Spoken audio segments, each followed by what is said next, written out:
Hello! In this video, I'm going to show you how to add status indicators like this to your Google Sheets files. You can use them in a content list like this, you can add them to your task list, or maybe even for different RSVP statuses for a guest list. The applications are endless. The big question is, how do you add them? First and foremost, you need two things. You need a space for your data, and you need a space for your status list. Let's begin with the status list. This space needs to be 2 columns wide and contain enough rows for all of your different status options.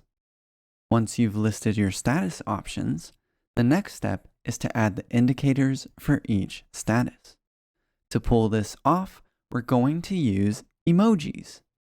Starting with the first status in your list, select the corresponding cell in the indicator column and go to Insert, Emoji.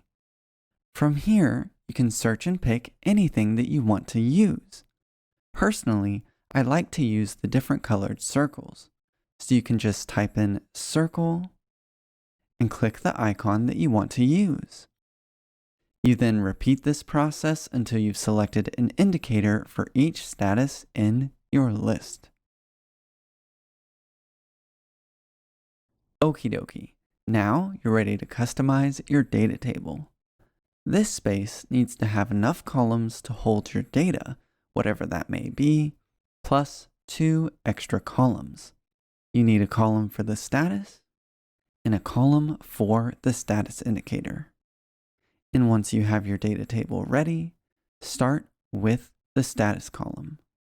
Select all cells in this column and go to Data, Data Validation. Click on Add Rule. Then under Criteria, select Dropdown from a range. Click the Select Data button in the box below. Select the status options in your list and click OK. Then under Advanced Options here, you can change the display style to your liking. For situations like this, I personally prefer the plain text option, but ultimately, it's up to you.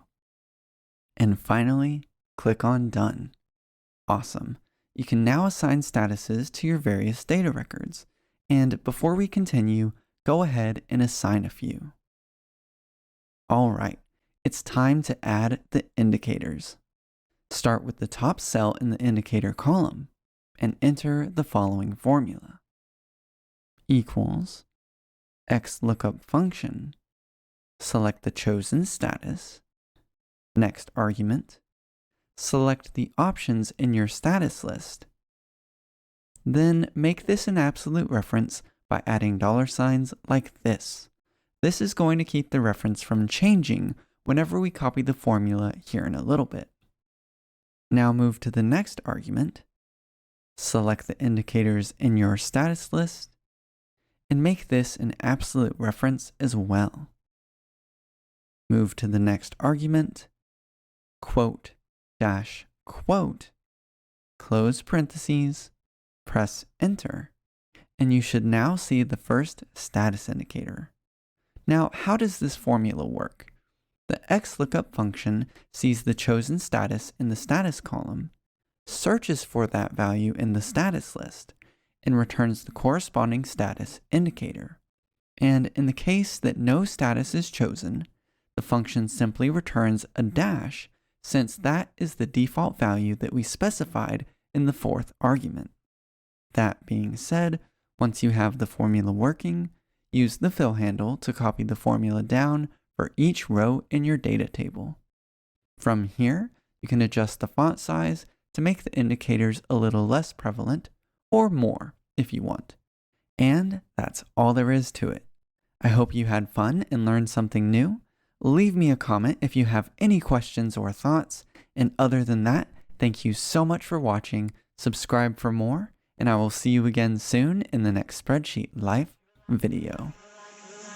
You're like a circle that floats around me, keeping me safe and sound. And when I fall, you tied a rope to me.